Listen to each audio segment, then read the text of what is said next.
ओम नमः शिवाय ओम नमः शिवाय ओम नमः शिवाय ओम नमः शिवाय ओम नमो भगवते वासुदेवाय ओम देवकी सुत गोविंद वासुदेव जगतपति देहि में तनियम कृष्ण त्वाम अहम शरणं गतः।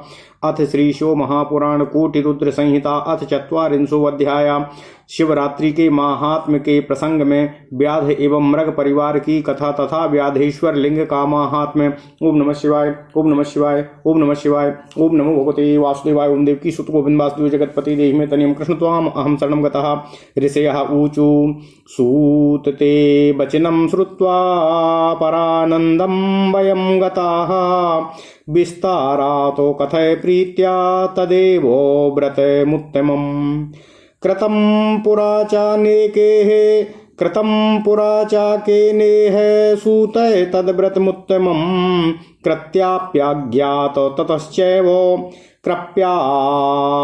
कृत्वाप्यज्ञानतश्चैव प्राप्तं किं फलमुत्तमम्। ओम नमः शिवाय। सूतवाचो श्रूयताम् ऋषयः सर्वे कथयामि पुरातनम् इतिहासं निषादस्य सर्वपापो प्रणाशनम्। पुरा कश्चिद्वने भिल्लो नाम्ना ह्यासीद् गुरुद्रुहो। कुटुम्बी बलवान् क्रूरः क्रूरकर्मोपरायणः। निरन्तरं वने गत्वा मृगान् हन्ति स्म नित्यशः। चौर्यं च विविधं तत्र करोति स्म वने वसन्। बाल्यादारभ्य तेनेह कृतं किञ्चित् शुभं नहि।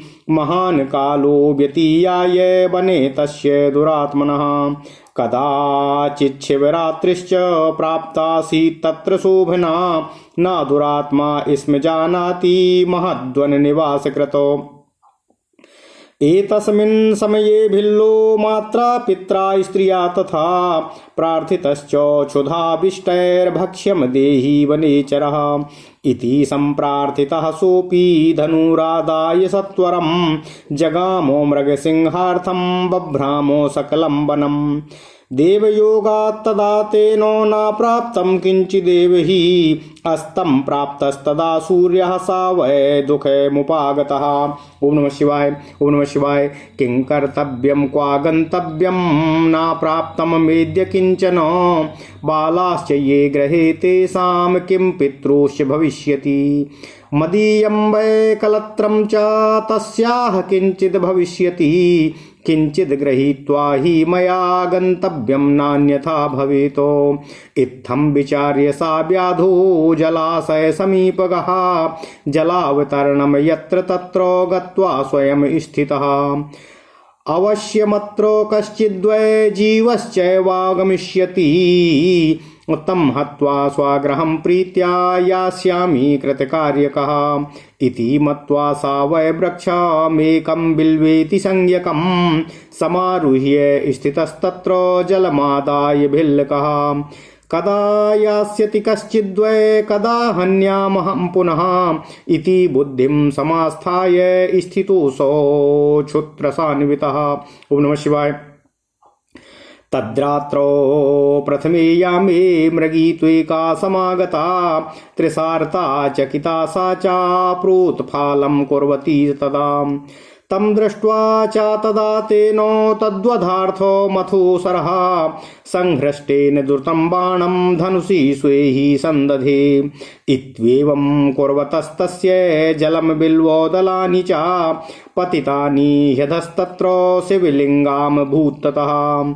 यामस्य प्रथमस्य वो पूजा जाता शिवस्य च। तन्महिम्ना हि तस्य वो पातकं गलितं तदा। तत्रत्यं चैव तत्शब्दं श्रुत्वा सा हरिणी धिया। व्याधं दृष्ट्वा व्याकुला हि वचनं चेदं ब्रवीतो। मृग्युवाचो किं कर्तुमिच्छसि व्याधो सत्यं वद ममाग्रता। तच्छ्रुत्वा हरिणी वाक्यं व्याधो वचनं ब्रवीत। व्याधुवाचो कुटुम्बं क्षुधितं मेद्य हत्वा त्वां तर्पयाम्यहं। दारुणं तद्वचा श्रुत्वा दृष्ट्वा तं दुर्धरं खलम्। किं करोमि क्वा गच्छामि ह्युपायं रचयाम्यहम् इत्थं विचार्य सा तत्र वचनं चेदं ब्रवीत। ओम नमः शिवाय, ओम नमः शिवाय, ओम नमः शिवाय। मृग्युवाचो मां नासेन सुखं ते स्याद्देहस्यानर्थकारिणः अधिकं किं महात् पुण्यं धन्याहं नात्र संशयः उपकारोकरस्यैव यत् पुण्यं जायते तुः तत्पुण्यं शक्यते नैव वक्तुं वर्षशतैरपि परं तु शिशभूमिद्य वर्तन्ते स्वाश्रमेऽखिलाः भगिन्यै तान् समर्प्यैव प्रायास्ते स्वामिनेऽथवा नामे मिथ्या वचस्त्वं हि विजानीहि वनेचर आयास्येऽहं पुनश्चेह समीपं तेन संशयः स्थिता सत्येन धरणी सत्येनैव चावारिधिः सत्येनो जलधारश्च सत्ये सर्वं प्रतिष्ठितं। सूतवाचो इत्युक्तोऽपि तया व्याधो नामेने तद्वचो यदा तदा सुविस्मिता भीता वचनं सा ब्रवीत् पुनः। मृग्युवाचो शृणु व्याधो प्रवक्ष्यामि शपथं हि करोम्यहम् आगच्छेयं यथा तेना समीपं स्वाग्रहाद् गताम्। ब्राह्मणो वेद विक्रेता संध्याहीनस्त्रिकालकम् स्त्रियः स्वभामिनो ह्याज्ञां समुल्लङ्घ्यं क्रियान्विताः कृतघ्ने चैव यत् पापं विमुखे हरे अद्रोहीणश्चैव यत् पापं धर्मलङ्घने विश्वासघातके यच्च तथा वै छलकर्तरी तेन पापेन लिम्पासि यद्यहं नागमे पुनः इत्यादनेक शपथान् मृगी कृत्वा स्थिता यदा तदा व्याधः सा विश्वस्य गच्छेति गृहं ब्रवीतो।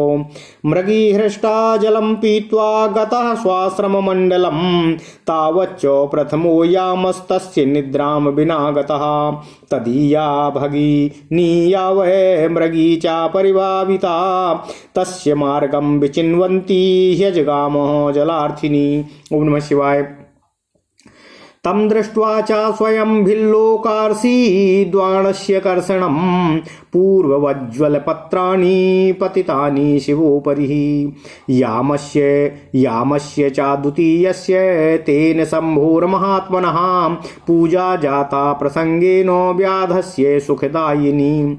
मृगी सा प्राहितं दृष्ट्वा किं करोषि वनेचर पूर्ववत् कथितं तेन तच्छ्रुत्वा मृगी पुनः। मृग्युवाचो धन्याहं श्रूयतां व्याधो सफलं देहधारणम् अनित्येन शरीरेण ह्युपकारो भविष्यति परन्तु मम बालश्च गृहे तिष्ठन्ति चार्भकाः भर्त्रे तांश्च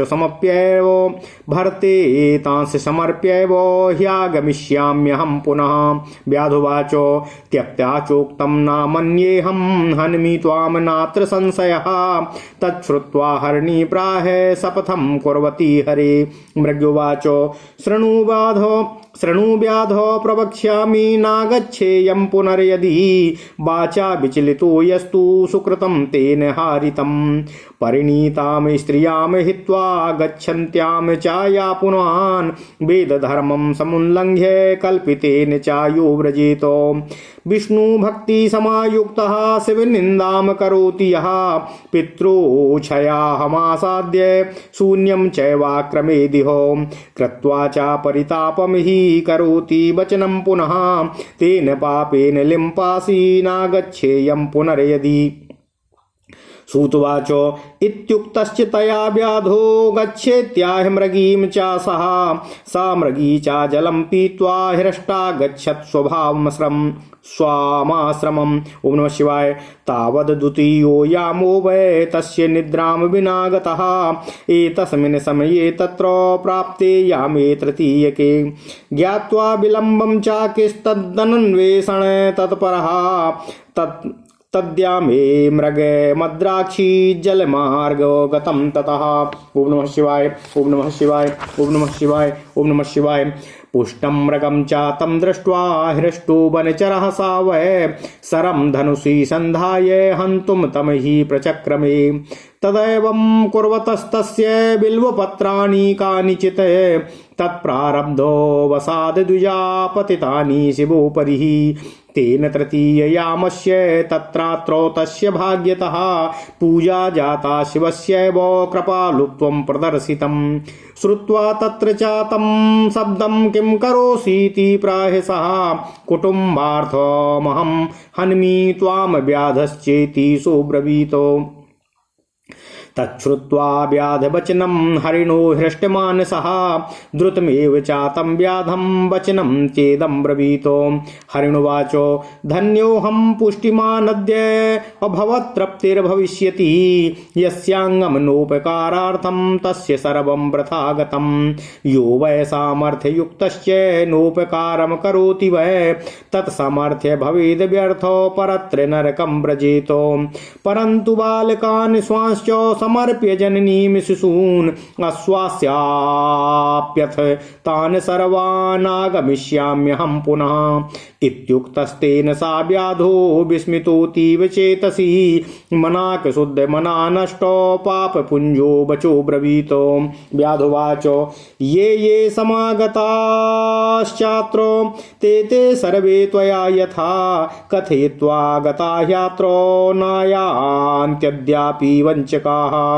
त्वं चापि संकटे प्राप्तो व्यलीकं चागमिष्यसि मम संजीवनं चाद्य भविष्यति कथं मृगवाचो शृणु व्याधो प्रवक्ष्यामि नानृतं विद्यते मयि सत्येन सर्वं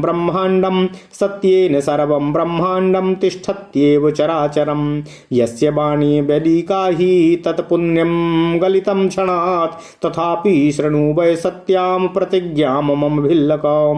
सन्ध्यायां मैथुने धस्त्रे शिवरात्र्यां च भोजने कूटसाक्षे न्यासहारे वसन्ध्याहीने द्विजे तथा। शिवहीनं मुखं यस्य नोपकर्ता क्षमोऽपि सन् पर्वणि श्रीफलस्यैव त्रूटनेभ्यक्ष भक्षणो। असपूज्य शिवं भस्मो रहितश्चान्न भुक्चायः एतेषां पातकं मे स्यान्नागच्छेयं पुनर्यदि। सूतवाचो इति श्रुत्वा वचस्तस्य गच्छ शीघ्रं समाव्रजः सह व्याधेनैव मुक्तस्तु जलं पीत्वा गतो मृगः। ते सर्वे मिलितास्तत्र स्वाश्रमे कृतसुप्रणाः व्रतान्तं चैव तं सर्वं श्रुत्वा सम्यक् परस्परं गन्तव्यं निश्चयेनेति सत्यपासेन यन्त्रिताः आश्वास्य बालकांस्तत्र गन्तुमुत्कण्ठितास्तदा। मृगी ज्येष्ठा च या तत्र स्वामिनं वाक्यं ब्रवीत् त्वां विना बालका ह्यत्र कथं स्थास्यन्ति वै मृगां। प्रथमं तु मया तत्र प्रतिज्ञा च कृता प्रभो तस्मान्यया चागन्तव्यम् अभवद्भ्याम स्थीयतामिहो। इति तद्वचनं श्रुत्वा कनिष्ठा वाक्यं ब्रवीतो अहं त्वत्सेविका चाद्य गच्छामि स्थीयतां त्वया। तच्छ्रुत्वा च मृगः प्राह गम्यते तत्र वै मया भवत्यो तिष्ठतां चात्रो मातृतः शिशुरक्षणम्। तत्स्वामि वचनं श्रुत्वा मेनाते तन्न धर्मतः प्रोचु प्रीत्या स्वाभर्तारं वैधव्ये जीवितं चाधिको। बालानाश्वास्य तांस्तत्र समर्प्य सहवासिनः गतास्ते सर्व एवासु यत्रास्ते व्याधसत्तमः। ते बाला अपि सर्वे वै विलोक्यानुसमागताः एतेषां या गतिः स्याद्वै ह्यस्माकं सा भवित्विति। ओम नमः शिवाय, ओम नमः शिवाय, ओम नमः शिवाय, ओम नमो भगवते वासुदेवाय, ओम देवकी सुत गोविंद वासुदेव जगतपति देहि में तनियम कृष्ण त्वाम अहम शरणं गतः। ओम नमः शिवाय। तान् दृष्ट्वा हर्षितो व्याधो बाणं धनुषी संदधे पुनश्च जलपत्राणि पतितानि शिवोपरिः तेन जाता चतुर्थस्य पूजायामस्य वै शुभा तस्य पापं तदा सर्वम् अभस्मसादभवत् क्षणात् मृगी मृगी मृगश्चोचुः शीघ्रं व्याधसत्तमा अस्माकं सार्थकं देहं कुरु त्वं हि कृपां कुरु इति तेषां वचः श्रुत्वा व्याधो विस्मयमागतः शिवपूजा प्रभावेण ज्ञानं दुर्लभमाप्तवान् एते धन्या मृगाश्चैव ज्ञानहीनाः सुसम्मताः अस्वीयेनैव शरीरेण परोपकरणे रताः मानुष्यं जन्म सम्प्राप्य साधितं किं मयाधुना परकायं च सम्पीड्य शरीरं पोषितं मया कुटुम्बं पोषितं नित्यं कृत्वा पापान्यनेकशः एवं पापानि हा कृत्वा का गतिर्मे भविष्यति काम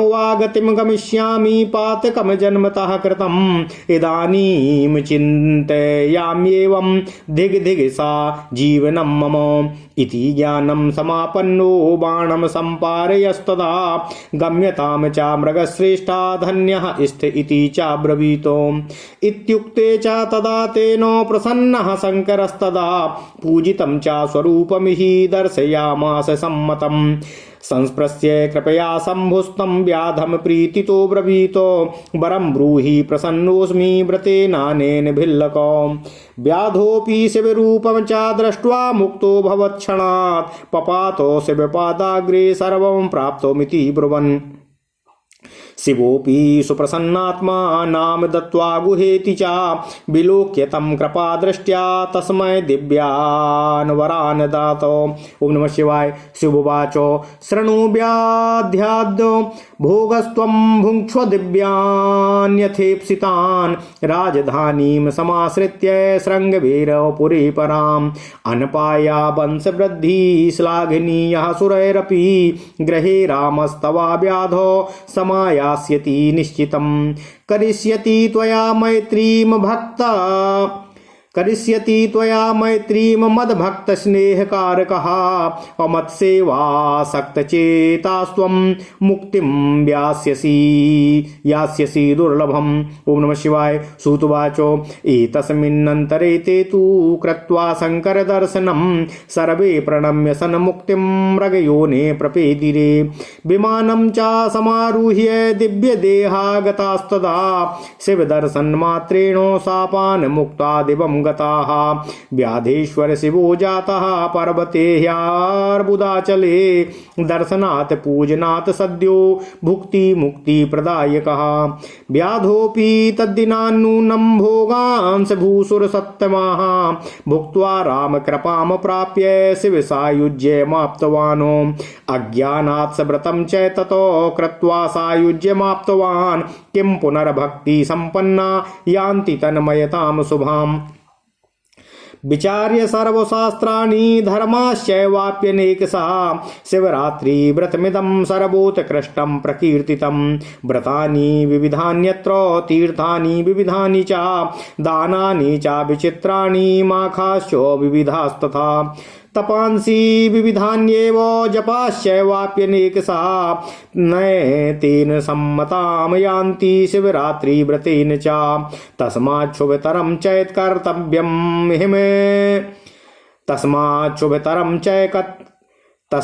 शुभकरं च कर्तव्यं हितमीप्सुभिः शिवरात्रिव्रतं दिव्यं भुक्ति मुक्तिप्रदं सदा एतत् सर्वं समाख्यातं शिवरात्रिव्रतं शुभम् अव्रतराजेति विख्यातं किमन्यः श्रोतुमिच्छसि। ओम नमः शिवाय। ओम नमः शिवाय। ओम नमः शिवाय। ओम नमो भगवते वासुदेवाय। ओम देवकी सुत गोविंद वासुदेव जगतपति देहि तनियं कृष्ण त्वाम अहम शरणं गतः।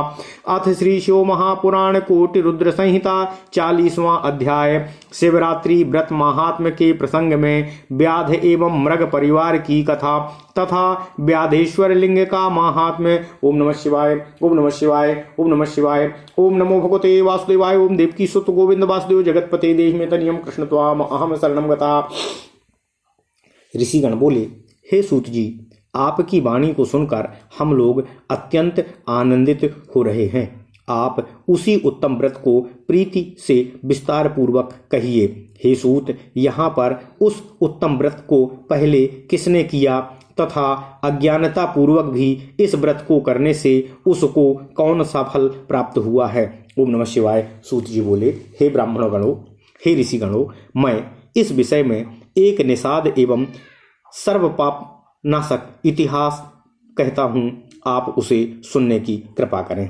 पूर्व समय में किसी वन में गुरुद्रोह नामक कोई बलवान, निर्दयी तथा क्रूर कर्म में तत्पर भील कुटुंब के साथ रहता था। वह सदैव वन में जाकर प्रतिदिन पशुओं का वध करता था और वहीं वन में निवास करते हुए अनेक प्रकार की चोरी आदि भी किया करता था। उसने बाल्यावस्था से लेकर कभी कोई शुभ कर्म नहीं किया था।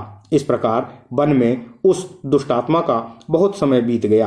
किसी समय शिवरात्रि का उत्तम दिन आया, परंतु विशाल वन में निवास करने वाले उस दुष्टात्मा को इसका कुछ भी ज्ञान न था। ओम नमः शिवाय। इसी समय भूख से पीड़ित उसके माता पिता तथा उसकी स्त्री ने उससे कहा, हे वनेचर, हमें भोजन देने की व्यवस्था करें। उनके ऐसा कहने पर वह भील भी धनुष लेकर शीघ्र ही मृगों को मारने के लिए सारे वन में घूमने लगा। दैव योग से उस समय उसे कुछ भी न मिला। तब तक सूर्यास्त हो गया। इससे वह बहुत दुखी हुआ। ओम नमः शिवाय। अब क्या करूं, कहाँ जाऊं? आज मुझे कुछ भी नहीं मिला है। घर में जो बालक हैं, वृद्ध हैं, स्त्री हैं, उनकी तथा माता पिता की क्या दशा होगी और जो मेरी स्त्री है उसका क्या हाल होगा। अतः मुझे कुछ लेकर ही जाना चाहिए। बिना भोजन लिए घर जाना व्यर्थ होगा। ऐसा विचार कर वह व्याध किसी जलाशय के समीप गया और वहाँ जल में उतरने के लिए घाट था, जहाँ वह जाकर बैठ गया। उस स्थान पर जल पीने के लिए कोई जंतु अवश्य ही आएगा, तब उसे मारकर मैं अपना कार्य सिद्ध करूंगा और आनंद पूर्वक उस को लेकर अपने घर चला जाऊंगा, जिससे अपने परिवार वालों के भोजन की व्यवस्था कर सकूंगा। ओम नमः शिवाय। इस प्रकार का विचार कर वह भील जल लेकर पास ही स्थित किसी बिल्व वृक्ष पर चढ़कर बैठ गया। कब कोई जीव आए और कब मैं उसे मारूं, ऐसा मन में विचार करता हुआ वह भूखा प्यासा व्याध वहां बिल्वपत्र के वृक्ष के ऊपर बैठ गया। उस रात्रि के प्रथम पहर में प्यास से व्याकुल हुए एक हरनी चकित हो कूदती फांदती वहां आ गई। तब उसे देखकर उसने प्रसन्न हो उसे मारने के लिए शीघ्र ही अपने धनुष पर बाण चढ़ाया।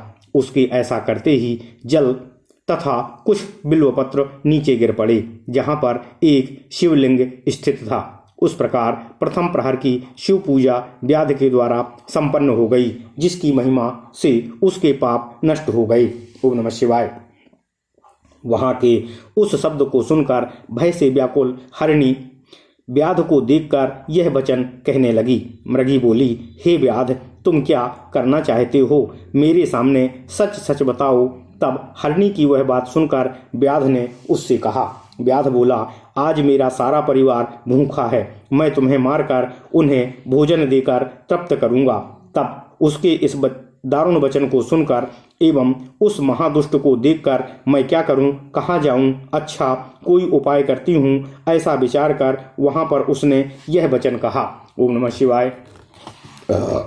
ओम नमः शिवाय। ओम नमः शिवाय। मृगी बोली, हे व्याध, यदि मेरे अनर्थकारी देह के मांस से तुम्हें सुख प्राप्त हो जाए तो इससे अधिक पुण्य और क्या हो सकता है? मैं निस्संदेह धन्य हो जाऊंगी, इसमें संदेह नहीं है। लोक में उपकारी जीव को पुण्य होता है, उस पुण्य का वर्णन सैकड़ों वर्षों में भी नहीं किया जा सकता है। किंतु तुमसे एक विनती करती हूँ, मेरे सभी बच्चे इस समय मेरे आश्रम में हैं। उन्हें अपनी बहन अथवा स्वामी को सौंपकर मैं पुनः आपके सम्मुख आ जाऊंगी। हे वनेचर, तुम मेरी बात को झूठ मत जानो। मैं अवश्य यहाँ तुम्हारे पास फिर से लौटकर आऊंगी, इसमें संदेह नहीं है। सत्य से ही यह पृथ्वी टिकी हुई है, सत्य से ही समुद्र तथा सत्य से ही जल की धारा बहती है। सब कुछ सत्य में ही प्रतिष्ठित है। सूत जी बोले, हे ऋषियों, उसके इस प्रकार कहने पर भी जब उस व्याध ने उसकी बात नहीं मानी, उसका कहना नहीं माना, तब विस्मित एवं भयभीत होकर उस हरिणी ने पुनः व्याध से यह वचन कहा। मृगी बोली, हे व्याध, मैं जो कहती हूँ उसे सुनो। मैं शपथ लेकर कहती हूँ कि यदि मैं जा करके अपने घर से तुम्हारे पास न लौटूं तो वेद विक्रयी एवं त्रिकाल संध्योपासनहीन ब्राह्मण को तथा अपने स्वामी की आज्ञा का उल्लंघन करके कर्म में तत्पर रहने वाली स्त्रियों को जो पाप लगता है, कृतघ्न को जो पाप लगता है, शिव विमुख को जो पाप लगता है, परद्रोही को जो पाप लगता है, धर्म का उल्लंघन करने वाले को जो पाप लगता है, विश्वासघाती एवं छल करने वाले को जो पाप लगता है, वह सब पाप मुझे लगें यदि मैं तुम्हारे पास पुनः न लौट कर आऊँ। ओम नमः शिवाय। इस प्रकार अनेक प्रकार की शपथ करके जब वह हरिणी वहीं खड़ी रही, तब उस भील ने विश्वास करके घर जाओ ऐसा कह दिया। तब हरिणी प्रसन्न होकर जल पी करके अपने स्थान को चली गई। तब तक उसका प्रथम पहर बिना निद्रा के ही बीत गया। ओम नमः शिवाय। इसी बीच उसकी बहन जो दूसरी हरिणी थी, वह भी उत्कंठा पूर्वक उसे खोजती हुई जल पीने के लिए वहां आ गई। ओम नमः शिवाय। उसे देखकर भील ने बाण को पुनः खींचा, जिससे पहले के समान ही जल तथा बिल्वपत्र शिव जी के ऊपर पुनः गिर पड़ा, जिसके कारण संयोगवश महात्मा सदाशिव की दूसरे प्रहर की पूजा भी उस भील के द्वारा हो गई, जो व्याध के लिए सुखप्रद हुई। ओम नमः शिवाय। उस हरिणी ने उसकी ओर देखकर कहा, हे वनेचर, यह क्या कर रहे हो? उसने पहले की भांति अपना प्रयोजन कहा। यह सुनकर उस मृगी ने पुनः कहा। मृगी बोली, हे व्याध, सुनो, मैं धन्य हूँ। आज मेरा देह धारण करना सफल हुआ, क्योंकि इस अनित्य शरीर से उपकार होगा, परंतु मेरे बच्चे घर पर हैं, उन्हें मैं अपने स्वामी को सौंपकर पुनः यहाँ आ जाऊंगी। व्याध बोला, मैं तुम्हारी बात नहीं मानता, तुम्हें अवश्य मारूंगा, इसमें संशय नहीं है। यह सुनकर हरिणी विष्णु की शपथ करती हुई व्याध से कहने लगी। मृगी बोली, हे व्याध, मैं जो कहती हूँ उसे सुनो। यदि मैं पुनः न आऊं तो अपनी बात से विचलित होने का जिस प्रकार सुकृत नष्ट हो जाता है, अथवा जो मनुष्य अपनी विवाहिता स्त्री को छोड़कर दूसरी स्त्री से समागम करता है, जो वेद धर्म का उल्लंघन कर मनमाने मार्ग पर चलता है, जो विष्णु भक्त होकर भी शिव की निंदा करता है, माता पिता के क्षयाह के आने पर जो बिना श्राद्ध किए उसे सूना ही बिता देता है, अपने दिए हुए वचन को जो संताप का अनुभव करते हुए पूरा करता है, उन्हें जो पाप लगता है वह पाप मुझे लगे यदि मैं वापस तुम्हारे पास लौट कर नहीं आऊं।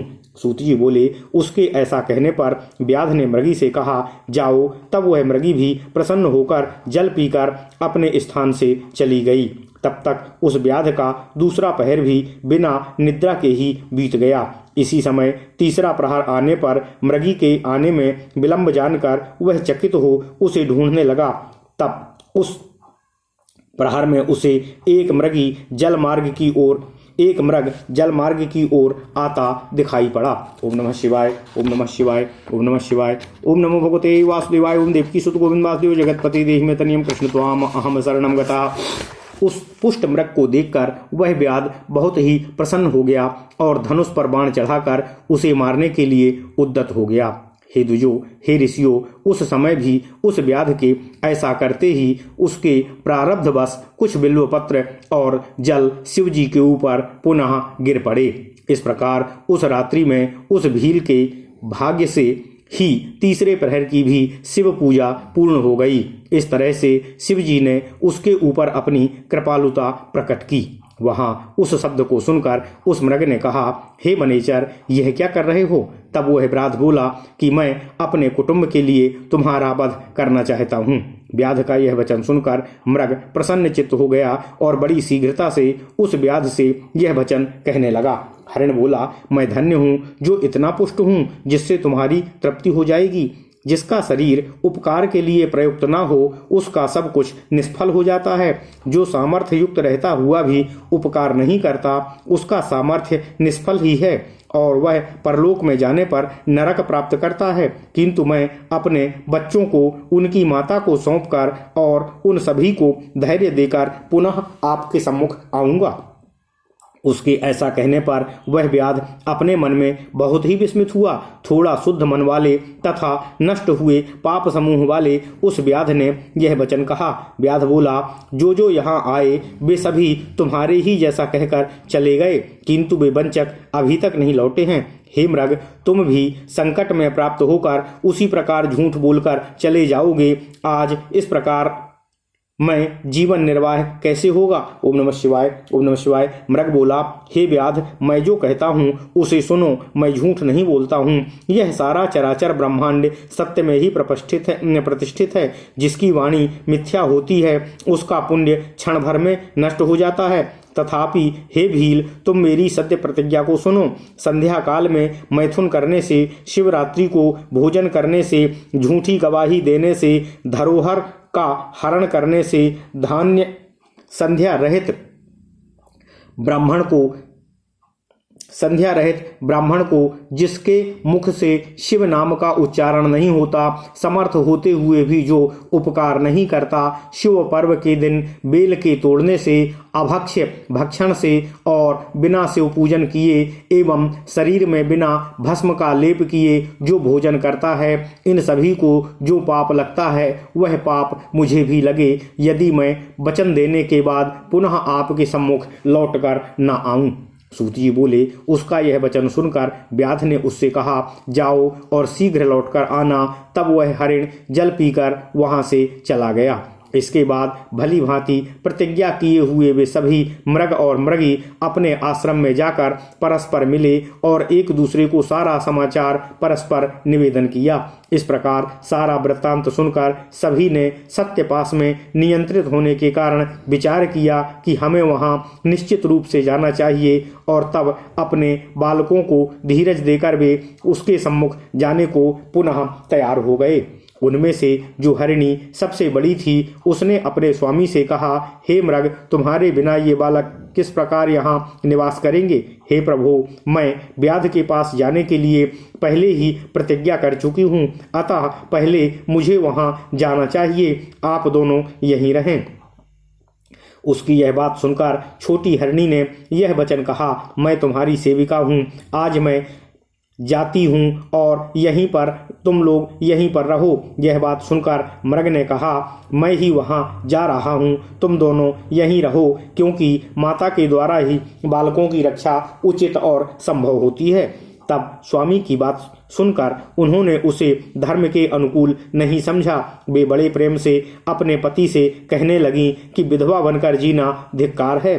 इसके बाद उन बालकों को धैर्य देकर तथा उन्हें पड़ोसियों को सौंपकर वे सभी शीघ्र वहां गए जहां व्याध श्रेष्ठ स्थित था।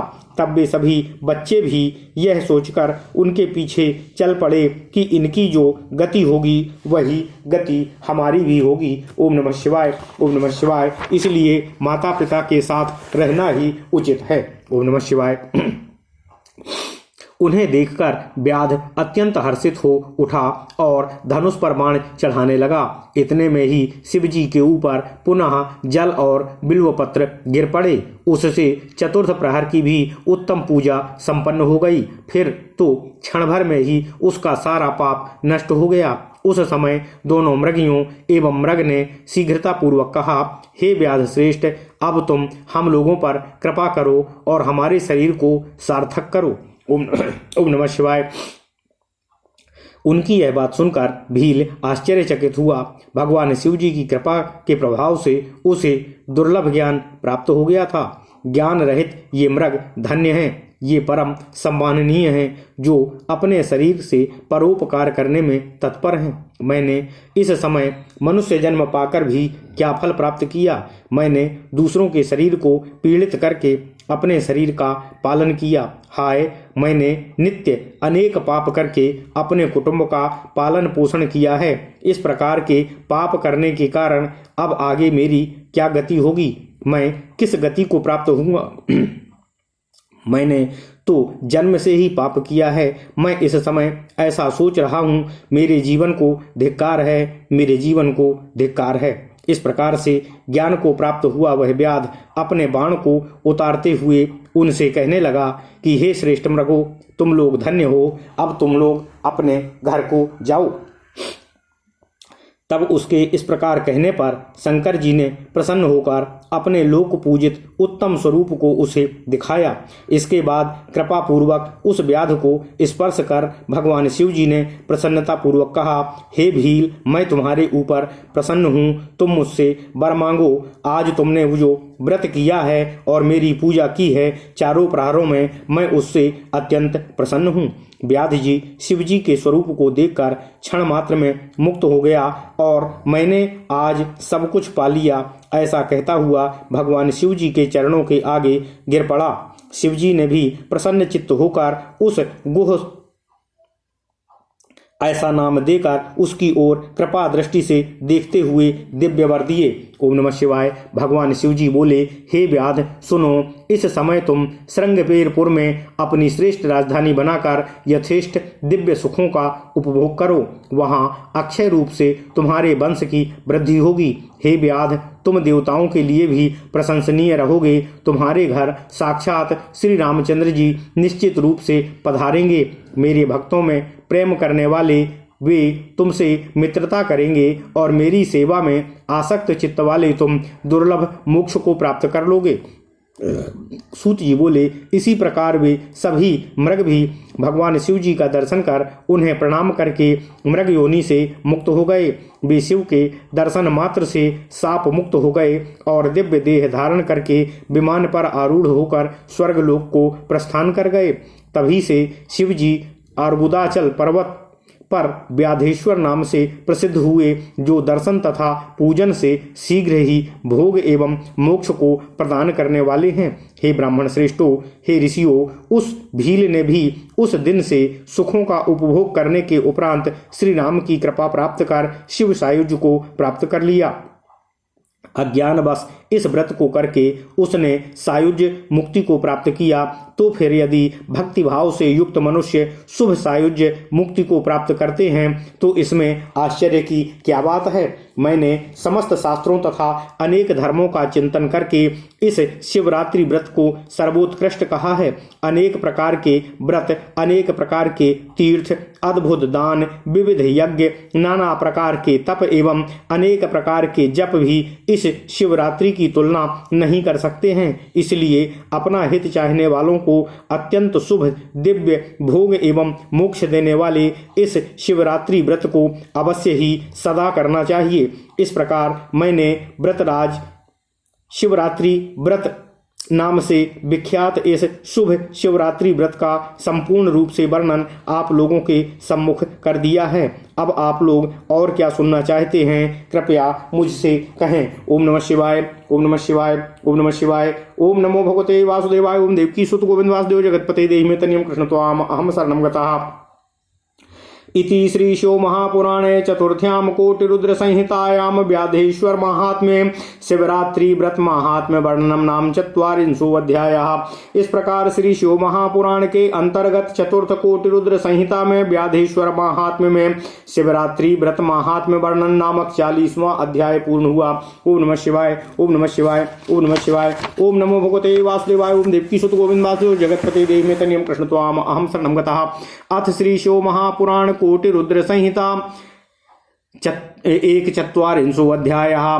ब्रह्म एवं मोक्ष का निरूपण। ओम नमः शिवाय, ओम नमः शिवाय, ओम नमः शिवाय। ओम नमो भगवते वासुदेवाय। ओम देवकी सुत गोविंद वासुदेव जगतपते देहि मे तनियं कृष्ण त्वाम अहम शरणं गतः। ऋषयः ऊचु मुक्तिर्नाम त्वया प्रोक्ता तस्याम किं नु भवेदिह अवस्था कीदृशी तत्र भवेदिति वदस्यनः। सूतवाचो मुक्तिश्चतुर्विधा प्रोक्ता श्रूयताम कथयामि वः संसार क्लेश संहर्त्री परमानंददायिनी सारूप्या च विशालोक्या सन्निध्या च तथा परा सायुज्या च चतुर्थीं साव्रतेनानेन या भवेतो मुक्तेर्दाता मुनिश्रेष्ठा केवलम शिव उच्यते ब्रह्माद्या नाहि ते गेया केवलम चात्रिवर्गदा त्रिवर्गदाः। ओम नमः शिवाय। ब्रह्माद्या स्त्रीगुणाधीशा शिवस्त्रीगुणतः परः निर्विकारी परब्रह्म तुर्यः प्रकृतितः परः ज्ञानरूपोऽव्ययः साक्षी ज्ञानगम्योऽद्वया स्वयं कैवल्यमुक्तिदः सूत्रोऽतिवर्गस्य प्रदोपिः कैवल्याख्या पंचमी च दुर्लभा सर्वथा नृणां तल्लक्षणं प्रवक्ष्यामि श्रूयतामृषि सत्यमाः उत्पद्यते यतः सर्वं येन तत्पाल्यते जगतो यामिश्च लीयते तद्वि येन सर्वमिदं ततम् तदेव शिवरूपमिहि पठ्यते च मुनीश्वराः सकलं निष्कलं चेति द्विविधं वेदवर्णितं विष्णुना तच्चेतना ज्ञातं ब्रह्मणा न च तत्तथा कुमाराद्यैश्च नाज्ञातं नारदेन वै सुखेन व्यासपुत्रेण व्यासेन च मुनीश्वरः तत्पूर्वैश्चाखिलैर्देवैर्वेदैः शास्त्रैस्तथा नहि सत्यं ज्ञानमनन्तं च सच्चिदानन्दसंगितं निर्गुणो निरुपाधिश्चाव्ययः शुद्धो निरञ्जनः। ओम नमः शिवाय। नारक्तो नैव पीतश्च नाश्वेतो नील एव च न ह्यस्वो न च दीर्घश्च न स्थूलः सूक्ष्म एव च यतो वाचो निवर्तन्ते अप्राप्य मनसा सह तदेव परमं प्रोक्तं ब्रह्मैव शिवे संज्ञकम् आकाशं व्यापकं याद्वत्तथैव व्यापकं त्विदं मायातीतं परात्मानं द्वन्द्वातीतं विमत्सरम् तत्प्राप्तिश्च भवेदत्र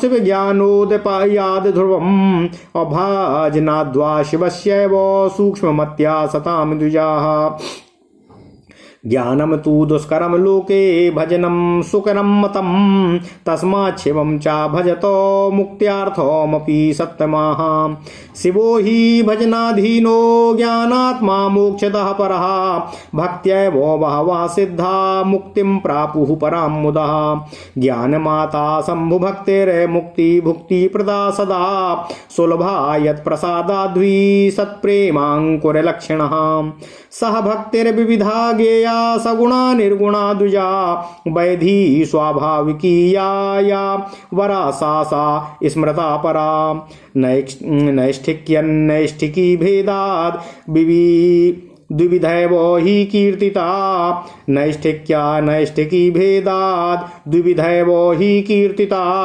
षड्विद्या नैष्ठिकी गेया द्वितीयैकविधा स्मृता विहिता भेदाक्ता मनेकाम द्विर्बुधा तयोर्बहुविधत्वाच्च विस्तारो नाहि वर्ण्यते तेन वांगे उभे गेयो श्रवणादिक भेदतः सुदुष्करो तत्प्रसादं विना च सुकृ तत्।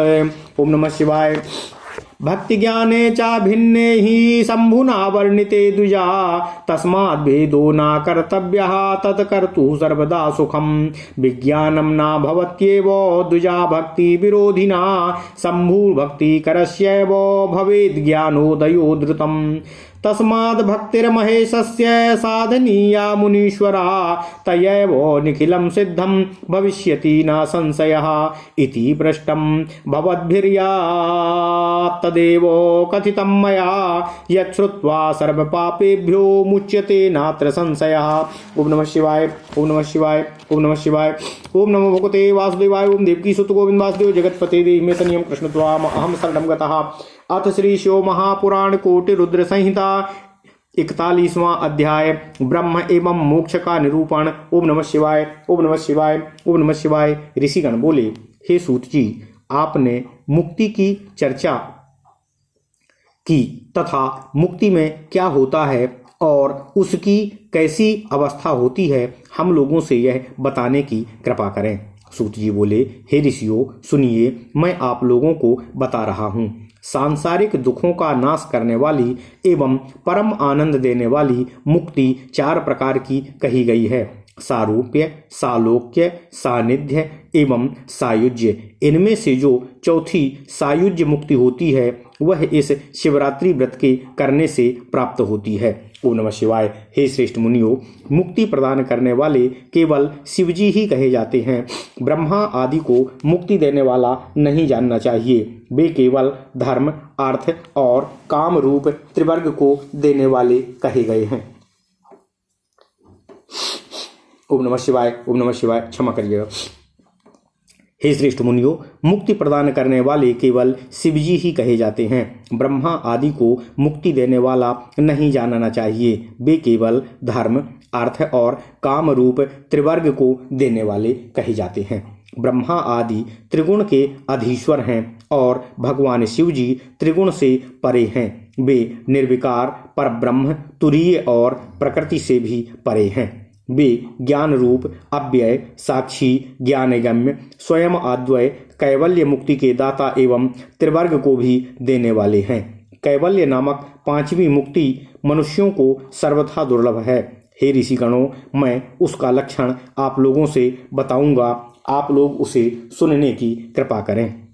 सूत जी बोले, हे मुनीश्वरों, यह सारा जगत जिससे उत्पन्न होता है, जिसके द्वारा पालित होता है और निश्चय ही वह जिसमें लीन होता है तथा जिससे यह सब कुछ व्याप्त है, वही शिव का स्वरूप कहा जाता है। वही सकल एवं निष्कल दोनों रूपों में वेदों में वर्णित है।